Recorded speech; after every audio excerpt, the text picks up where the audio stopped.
गोस्वामी श्री तुलसीदास जी महाराज ने इसी कलयुग में आज से लगभग 445 और 50 वर्ष पूर्व, लगभग 450 वर्ष पूर्व श्री रामचरितमानस का पावन ग्रंथ लिखकर हम सभी को समर्पित किया था श्री गोस्वामी जी। गोस्वामी तुलसीदास जी महाराज अवधी भाषा में श्री रामचरितमानस को लिखते हैं। रामचरितमानस में 7 कांड श्री गोस्वामी जी ने गाए हैं।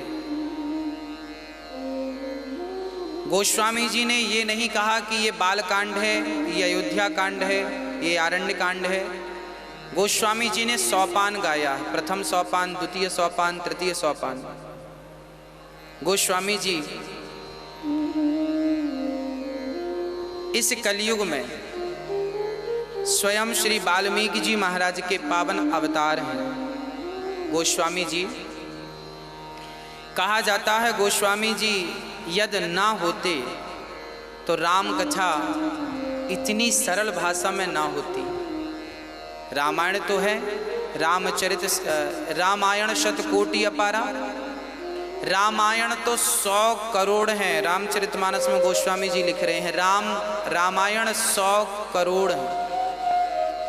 कितनी सारी रामायण है, आनंद रामायण, भुसुंडी रामायण, वाल्मीकि रामायण, मैथिली रामायण और ना जाने कितनी रामायण है। परंतु व्यास श्री वाल्मीकि जी ने संस्कृत में रामायण का प्रतिपादन किया और वो संस्कृत सबके वश में थी नहीं।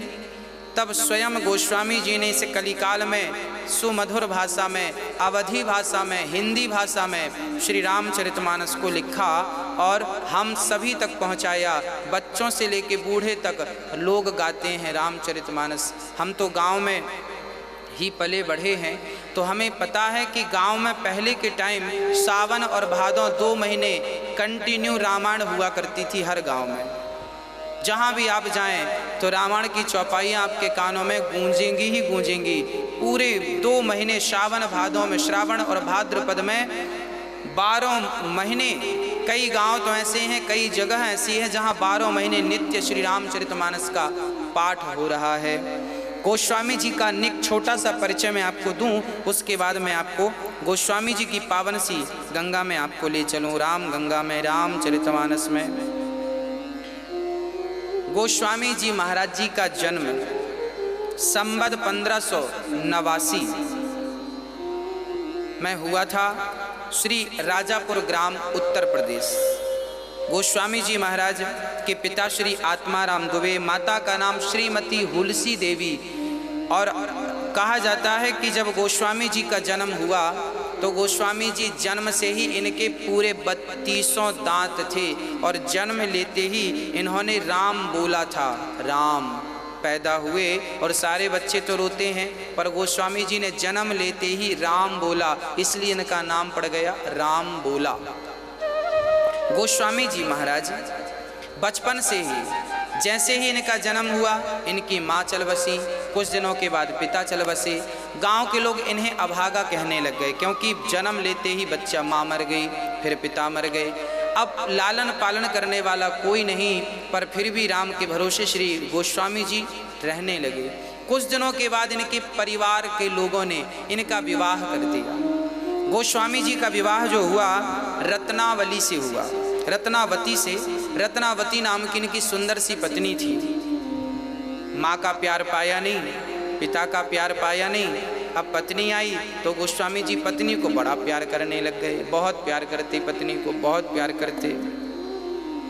और नियम क्या है कि शादी हो तो 10 दिन बाद, 15 दिन बाद लड़की को लेने उसका भाई आ जाता है। चलो, लड़की ससुराल में पहली बार शादी हुई जब, तो 10 दिन ही रुकती है, 15 दिन अधिक से अधिक रुकती है। फिर मायके से उसके भाई इत्यादि आ जाते हैं, चलो अब आप घर चलो। तो उसे जब लेने आए उसके भाई, तो गोस्वामी जी रोने लग गए। पत्नी जाने लगी, रोने लग गए। गोस्वामी, कहाँ जा रही हो?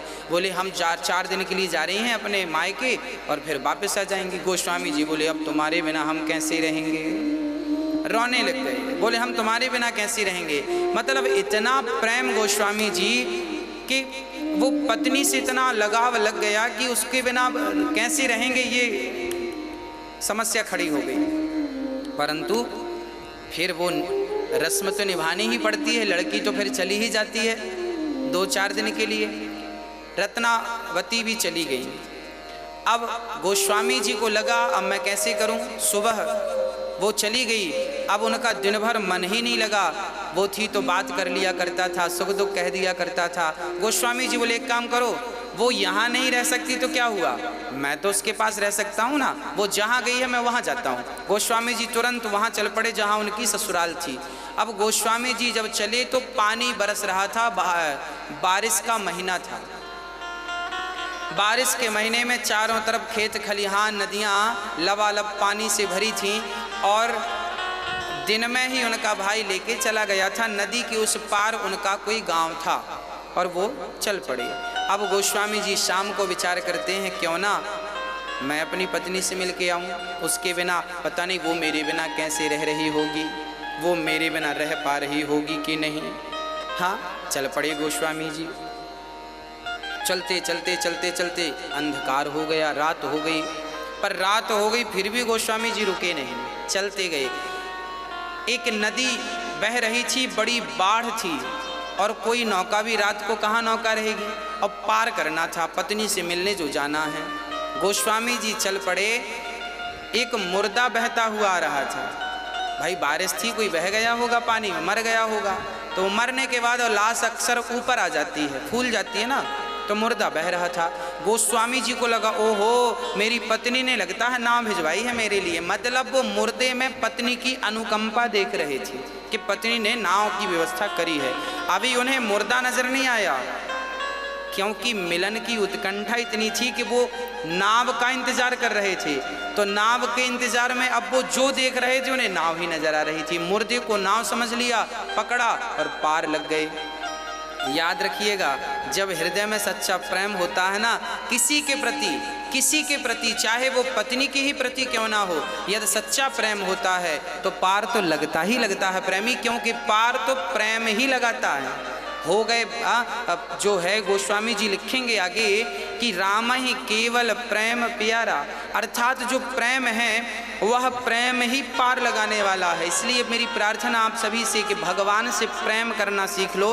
गोस्वामी जी उस पार लगते हैं और पूछते हुए वो गांव पहुंच जाते हैं। गांव में पूछा भाई ये रत्नावली का घर कौन सा है। लोगों ने कहा फलाना घर है। चले गए। चूंकि रात हो गई थी, दरवाजा लॉक हो गए थे।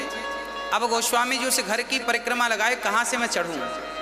तभी क्या देखते हैं कि ऊपर के कमरे में कुछ प्रकाश सा हो रहा था। गोस्वामी जी को लगा हो ना हो यहाँ मेरी पत्नी होगी। तो वो पीछे की तरफ खिड़की थी। संयोग देखिए कि उस समय रत्नावती के कमरे में एक सांप जा रहा था, लंबा सा मोटा सा काला नाग।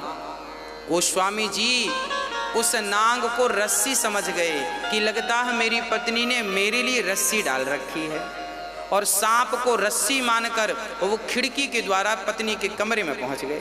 अब पत्नी ने आधी रात को जब देखा, गोस्वामी जी ने, उस समय वो सो रही थी, जगाया, भाग्यवान जागो देखो हम आ गए हैं। हाँ, अब जब जागी पत्नी हक्का बक्का रह गई, राम राम आप कहाँ से आई इतनी रात को। बोले हम तो नदी भी पार कर लिए और तेरे कमरे में भी आ गए। अब पत्नी बोली आपका मन नहीं लगा। गोस्वामी जी बोले आपके बिना कैसे मन लगेगा। तब पत्नी ने कहा स्वामी जी जितना प्रेम आपने मुझसे किया है, मैं तो संसार की तुच्छ सी स्त्री हूँ। 5 तत्वों का शरीर है, शरीर में दुर्गंध भरी है, वासना भरी है। आपने जितना प्रेम एक संसार की महिला से किया, स्त्री से किया, यदि इतना ही प्रेम भगवान से कर लिए होते तो आपका बेड़ा पार हो गया होता। बस भक्तों, पत्नी की इन शब्दों ने गोस्वामी जी की आंख खोल दी और गोस्वामी जी महाराज उसी रास्ते, उसी खिड़की से, जिस खिड़की से चढ़े थे उसी खिड़की से वापस होते हैं और सीधा अपने घर ना जाकर अयोध्यापुरी आ जाते हैं। और अयोध्या में प्रेम पूर्वक आप भगवान की कथा प्रेम पूर्वक सुनाते हैं। पहले तो सुनते हैं गुरुजनों के चरणों में बैठकर और फिर श्री गोस्वामी जी महाराज प्रेम से कथा सुनाने लग जाते हैं।